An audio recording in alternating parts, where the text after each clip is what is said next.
News, we're going to revisit a story that we reported on extensively here earlier in the stream.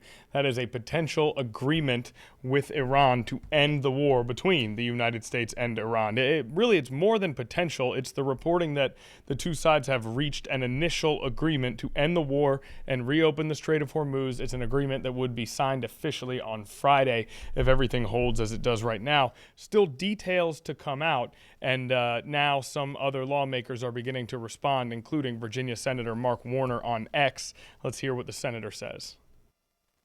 Well, I guess we got a peace deal. That's 108 days into this war, $60 billion in fuel costs that Americans have incurred, not counting higher fertilizer, airline tickets, other costs. 70-80% of our missile interceptors have been used up.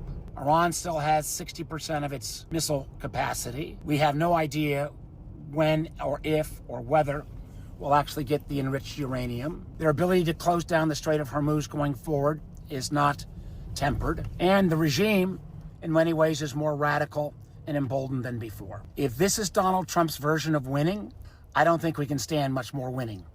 Speak up, stand up, fight back. Well, I guess we got a peace deal. That's Okay, so as you can tell, Mark Warner less than thrilled with the current situation. How about Virginia Senator Tim Kaine?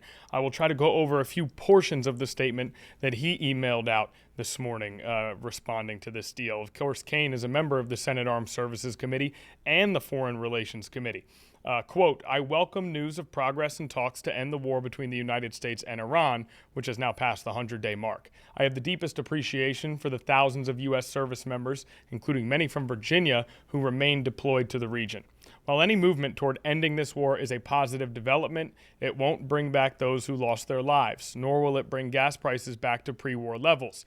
It also doesn't change the fact that this was an entirely unnecessary war whose outcome was both predictable and preventable. The United States had a carefully negotiated nuclear agreement with Iran until President Trump tore it up during his first term over the objections of his own secretaries of state and defense. That decision will go down as one of the greatest foreign policy blunders in American history, one that was made even more catastrophic by the president's decision to launch a reckless, deeply unpopular, and illegal conflict. I urge all parties to continue negotiations over the nuclear program in good faith. Diplomacy is the only real path to ensure Iran never gets a nuclear weapon. If more war were the answer to lasting peace in the Middle East, we would have found it a long time ago. The details of any agreement with the Iranian regime, including any financial or sanctions relief, may be carefully scrutinized. I echo my Republican colleagues in reminding the Trump administration that any comprehensive nuclear agreement with Iran must by law be submitted to Congress for review before it can take effect. So an added wrinkle in that detail at the end. A war that was started without congressional approval, President Kaine stating, reminding, and emphasizing that a nuclear agreement must be approved by Congress, or at least must be submitted to Congress for review. Remains to be seen if that will happen. Now, there, of course, is not just the nuclear deal that appears to be a holdup, but also Israel and their participation and their agreements, especially within their own conflict with Lebanon.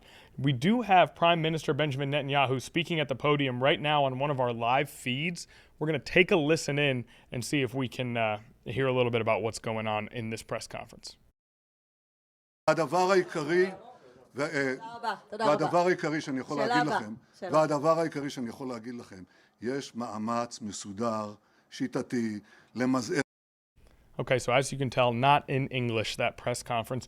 Earlier, we'd been listening in. We thought we heard a translation coming over the airwaves, but obviously not the case in this situation. So we cannot understand what Prime Minister Netanyahu is saying, and it is likely that we will get updates on what's relayed in this press conference through future international reporting.